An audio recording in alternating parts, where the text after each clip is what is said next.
गुरु प्यारे साध संगत जी, प्यार से कहिए धन्य निरंकार जी। साध संगत जी, दास साहब जिस भी संत महात्माओं के चरणों में एक छोटी सी कहानी लेकर आया है। आशा है आप जिस भी संत महात्मा इस कहानी को लास्ट तक जरूर सुनेंगे। साध संगत जी, एक बार की बात है, एक गांव में दो दोस्त रहते थे। दोनों दोस्त जो है साध संगत जी एक साथ रहते थे। दोनों का एक साथ पढ़ना, एक साथ खेलना कूदना, हर काम जो था दोनों एक साथ ही करते थे। जब साध संगत जी समय के साथ दोनों बड़े हुए तो उन पर जो है काम धंधा ढूंढने का दबाव आने लगा। परिवार के लोग भी उस पर जो है दबाव बनाने लगे कि तुम लोग काम क्यों नहीं करते।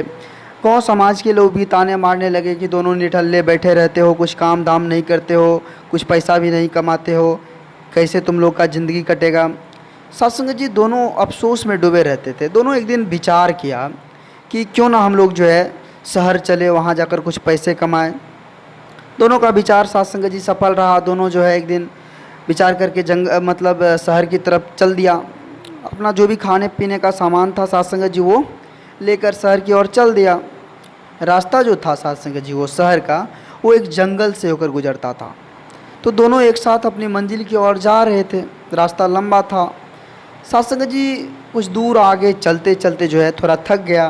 नीचे सोचा कि अब विश्राम कर ले। पेड़ के नीचे जाकर जो है विश्राम करने लगा दोनों दोस्त। सत्संग जी उस विश्राम के दौरान जो है एक साधु जो है उधर से तेज़ी से आया। पूरा पसीना पसीना था, हाफ रहा था, बेहद डरा हुआ था। तो सत्संग जी वो लड़का जो था पूछा उनसे, साधु जी से, महात्मा जी क्या हुआ आपको, इतना डरे हुए हैं आप, क्या हुआ आपको, कोई परेशानी तो नहीं है। तो सत्संग जी वो महात्मा जी बोले, कहाँ जा रहे हो तुम लोग, आगे जा रहे हो, आगे मत जाना, आगे जो है एक माया रूपी राक्षस बैठी हुई है, वो तुम्हें आगे नहीं जाने देगा, बड़ा मुश्किल है, मेरा जो है जीना हराम कर दिया है, तुम मेरी मान लो, तुम आगे मत जाओ।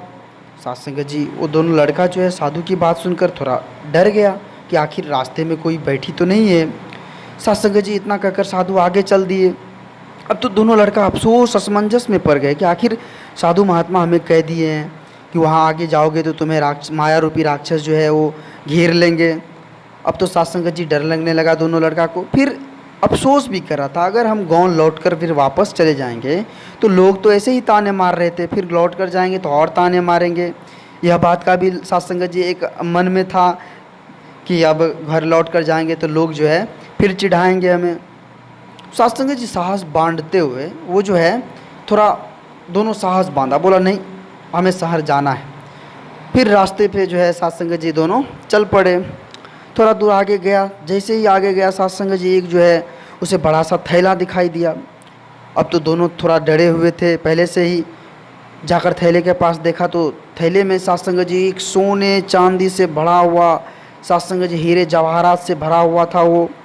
अब तो सत्संग जी दोनों लड़का काफ़ी खुश हो गया कि अब तो हम ज़िंदगी भर ऐसो आराम से जी लेंगे, किसी तरह कोई तरह का कोई परेशानी हमें नहीं होगा। अब तो दोनों खुशी में झूम रहे थे सत्संग जी।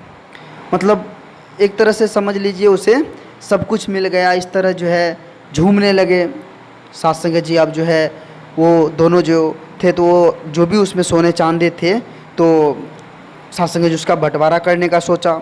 साथ ही साथ साधु का वो मजाक भी उड़ा रहे थे कि कितना मूर्ख था वो, हमें आगे जाने से डरा रहा था। सत्संग जी अब दोनों दोस्त जो थे वो आपस में धन बांट लिए।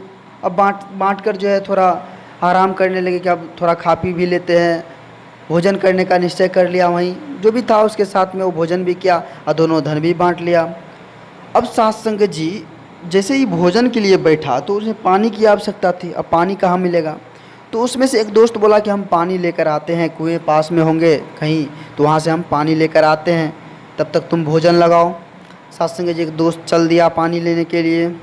जैसे ही सत्संग जी वो रास्ते में जा भी रहा था और सोच भी रहा था कि अगर सारे धन मेरे हो जाएं तो मेरा परिवार या फिर हम राजा की तरह रहेंगे, कभी जो है हमें कोई दुख का सामना नहीं करना पड़ेगा। सत्संग जी उसके मन में जो था यह सवाल आ गया कि क्यों ना हम उसका धन भी छीन ले। सत्संग जी अब तो दोस्त को जो है वो सोचा कि जब तक उसे जान से हम मारेंगे नहीं तो वो धन मेरा हो नहीं पाएगा। अब पानी भरते समय सत्संग जी वो कुएं के पास पानी भरने के लिए गया, देखा वहाँ एक जो है धारदार हथियार रखा हुआ था। अब धारदार हथियार सत्संग जी वो लेकर सोचा कि अब क्यों ना हम अपने दोस्त जो थे उसको मार देंगे तो वो सारा धन हमें मिल जाएगा। सत्संग जी और बहाना मार देंगे, गांव वाले पूछेंगे तो बोल देंगे कि जंगल में डाकुओं ने उन पर हमला कर दिया। साथ संगत जी वो योजना बनाकर काफ़ी खुश हो रहा था, मन ही मन काफ़ी खुश हो रहा था।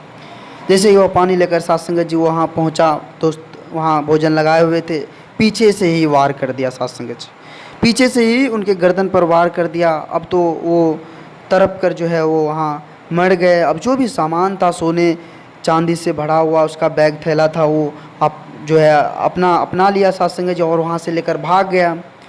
कुछ देर चलने के बाद कुछ आगे चलने के बाद डरा हुआ तो था ही, दोपहर हो चुकी थी, बड़ी जोर का उसको भी भूख लग गया था साथ संगत जी। तो वो सोचा कि कुछ पोटली में खाना है तो खा लेते हैं, और साथ संगत जी बैठकर जो है बड़े चाव से खाने लगा।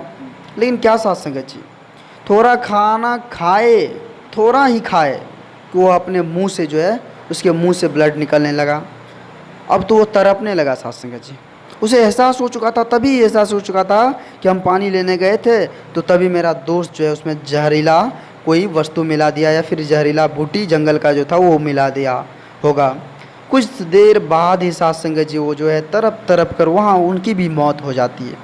अब तो दोनों दोस्त साथ संगत जी मृत पड़े थे दोनों अलग अलग जगह पर, और वो थैला यानी माया रूपी राक्षसी जो साथ संगत जी जश का तस पड़ा हुआ था। अब जी साथ संगत जी कहते हैं ना कि साधु महात्मा जो कह रहे थे कि वो राक्षस है, वो सिक्कों से भरा हुआ थैली जो था उसको साथ संगत जी राक्षस साबित किए थे। वो राक्षस रूपी थैला वहाँ ना होता और ना उनके मन में लालच होता साथ संगत जी, ना वो एक दूसरे को मारता, एक दूसरे के जान लेता साथ संगत जी। यही जीवन का सच है। हम माया, धन दौलत, संपदा एकत्रित करने में इतना उलझ जाते हैं, इतना इंगेज हो जाते हैं कि सारे रिश्ते नाते तक को भी भूल जाते हैं साथ संगत जी। वो माया रूपी राक्षस आज हर घर में बैठी है और इसी माया के चक्कर में इंसान हैवान बन बैठा है साथ संगत जी। साथ संगत जी दास साहब जी सभी संत महात्माओं के चरणों में एक छोटी सी कहानी रखा, और इस कहानी से बहुत बड़ी सीख भी मिलती है साथ संगत जी कि हमें कभी भी पैसों की ज़रूरत से अधिक महत्व अगर दे दे तो जो है हमें साथ संगत जी बहुत हानिकारक करता है। अगर जो पैसा है तो पैसों को ज़रूरत से अधिक महत्व कभी नहीं देना चाहिए साथ संगत जी, और अपने रिश्तों के बीच में तो इसको कभी लाना ही नहीं चाहिए साथ संगत जी। दास आप जी सभी संत महात्माओं के चरणों के धूल के समान है, और आप जी सभी संत महात्माओं का लाड़ प्यार दास के साथ बना रहता है। आशा है साथ संगत जी आप जी सभी संत महात्माओं के चरणों के छत्र छाया में दास जीता पलता रहे। बस यही अरदास है साथ संगत जी, प्यार से कहिए धन्य निरंकार जी।